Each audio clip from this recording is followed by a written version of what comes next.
Welcome to Rotary Magazine's Town Hall with Rotary President-elect Gordon McAnally of the Rotary Club of South Queensferry, Scotland.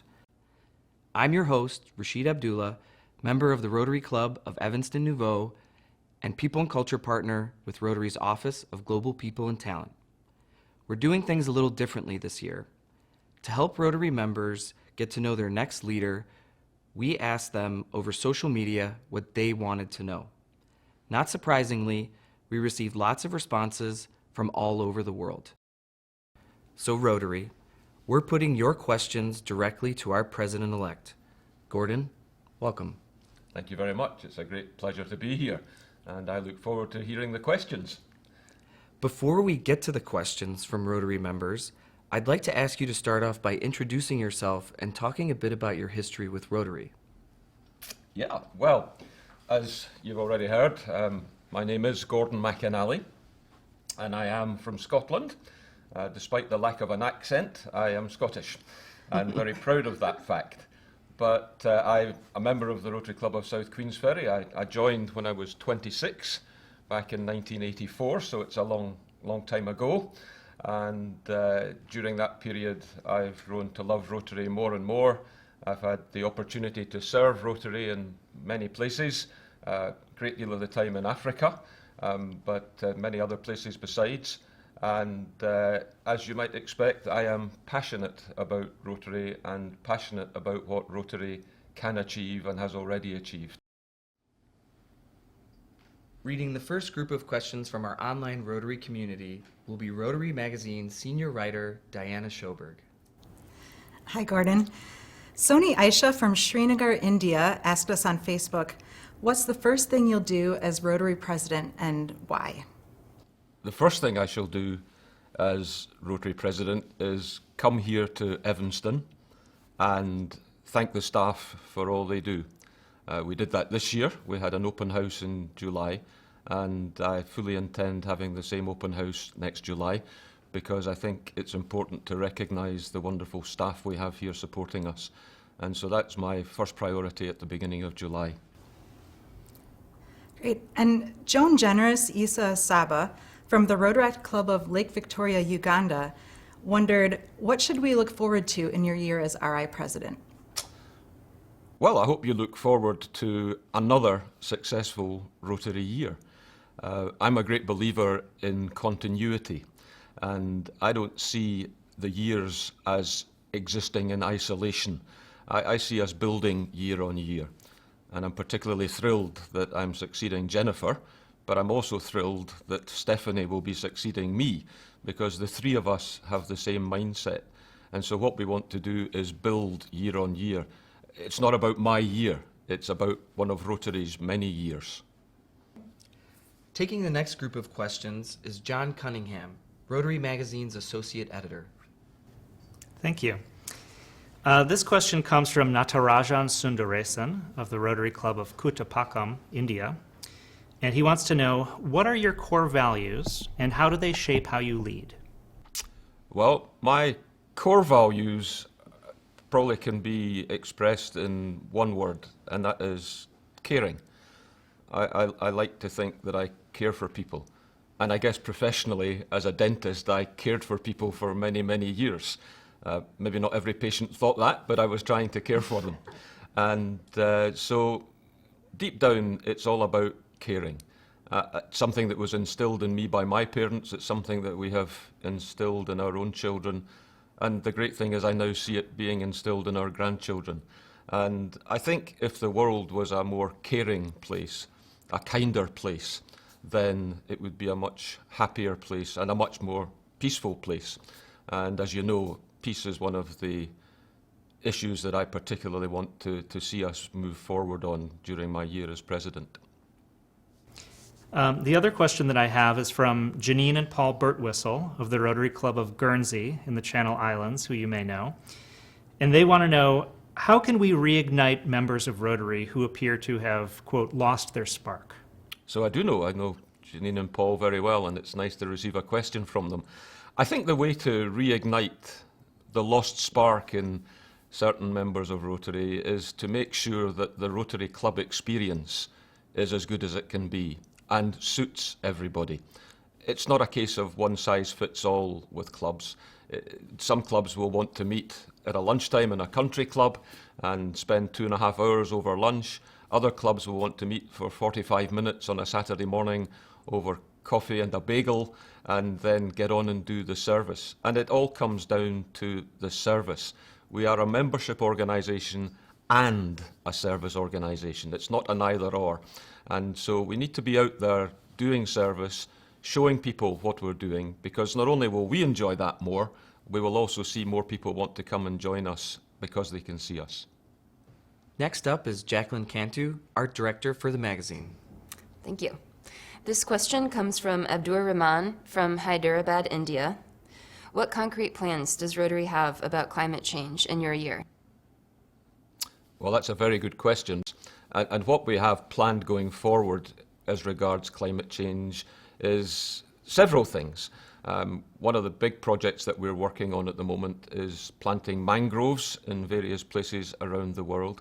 And there are many, many other projects being done to address the terrible challenges that's being presented by climate change. Many of them we are reacting to as and when they arise. But we have to remember that Rotary on its own will not be able to solve the problem of climate change. We need to work at the level we are capable of working at and encourage and advocate governments around the world to ensure that we address the issue of climate change going forward. Bree Cook, Rotary's social media strategist, will take the next group of questions. Hi. This comes from Dale Kearns, Rotary Club of Northeast Maryland, USA. How can we motivate Rotaractors to join Rotary clubs?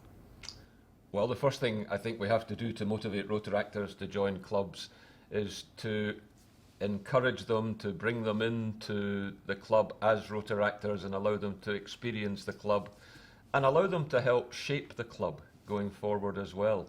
I think Rotaractors have got so much to give us in Rotary.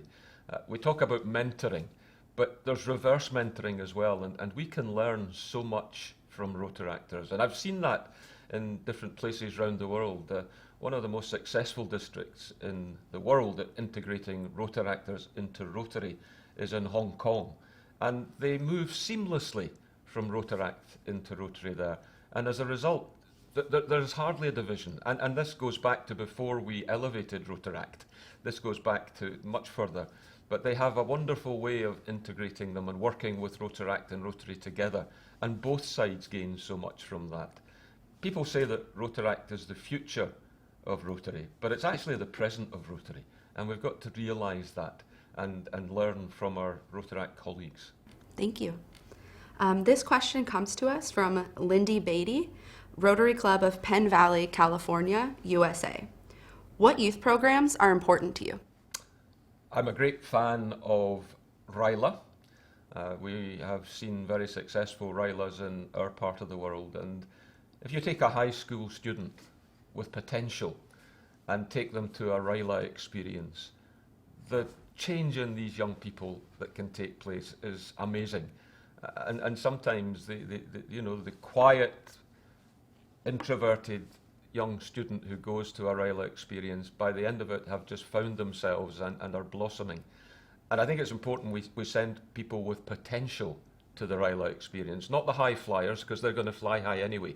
It's the people we have the potential to develop. But I'm also a great believer in youth exchange. I'm delighted that we are now in a position to reignite the youth exchange program. And just over the past few weeks, I've seen young people flying all around the world for what will be a life-changing experience. And that comes back to the whole issue of creating a more peaceful world. Because if we can take young people and let them meet other young people and live in other cultures for a year, then we realise that basically we're all the same people. And there is no need for conflict because we're all trying to pull in the same direction and we all desire the same thing. Arnie Grahl is Rotary's Senior Digital Editor. He'll ask our next question. This question comes from Marissa De Luna of the Rotary Club of Sweetwater, San Diego. Rotary keeps creating new partnerships and launching new projects. How can we ensure continuity? In terms of how do we ensure continuity, when I talk about continuity, I don't just mean doing the same old things year after year after year. What I mean when I talk about continuity is a process of continually moving forward, continually improving. And to continually move forward and improve, then we need to be looking at different projects and at different initiatives. Because at any given time, there are different needs and different demands being placed on us. So I don't think the two are mutually exclusive. I think we can be part of new projects and we can look at doing new things, but we can still be practicing continuity in that we're taking it forward in the long term and not rushing to conclude things in the space of any one term. Reading our final group of questions is Rotary Magazine Managing Editor Jason Kaiser. Thank you. This question comes from Claudia Arizmendi of the Rotary Club of Hermosillo, Milenio in Mexico. Claudia writes, imagine Rotary 10 years from now. What is one thing that needs to change and one thing that ought to stay the same? Well, I'll start by answering the second question first. And that is, I believe our core values have to stay the same. And that is essential. They are non-negotiable. But I think what has to change and what I would like to see change over the next 10 years is the club experience. I'm on record as saying that I would like to see Rotary exist everywhere in a style to suit everyone who wants to be a part of us. And that comes back to having different styles of Rotary clubs. And I'm a great advocate of the new club initiatives that we're seeing in North America, but now also spreading around the world, where we have different types of clubs. We have cause-based clubs for people who are passionate about a particular cause. We have e-clubs for those who would rather practice their Rotary online. And we have traditional clubs. We call them legacy clubs. There are a lot of people who want to be part of that. And then we have other styles of clubs. We have twilight clubs, we have breakfast clubs, we have clubs that are based around families. And so over the next 10 years, that is something I would like to see really develop and grow within Rotary, is the idea that we have Rotary in every place in a style to suit everyone. Great, thank you. Claudia's next question. What is the biggest potential you see in Rotary as an organization that has not been fully realized? I think the biggest potential we have is to connect with the volunteers who have appeared as a result of the global pandemic. We saw a great increase in volunteerism during the pandemic. People suddenly realized how important it was to look after their neighbour. And I think we have a great opportunity, but it will pass, a great opportunity to connect with those people and encourage them to carry on volunteering through Rotary, because it's in everybody's I do believe it's in everybody's nature to care for other people. Some people hide it a bit deeper, but it is in everybody's nature. And if we can bring that out of people, and if we can build on the spirit of care that we saw during the pandemic, what a wonderful legacy, for one thing, for the pandemic. 6.5 million people died as a result of COVID around the world. And so they must not die in vain. And if we can connect with the people who reignited their spirit of volunteering during that period, then we will have achieved something. I'd like to thank our guest, President-elect Gordon McAnally, and our town hall participants here at One Rotary Center in Evanston. And a special thanks to all the Rotary members who submitted questions. Gordon, we wish you the best of luck with your presidency and look forward to collaborating with you on new and continuing projects. Thank you. Thanks again.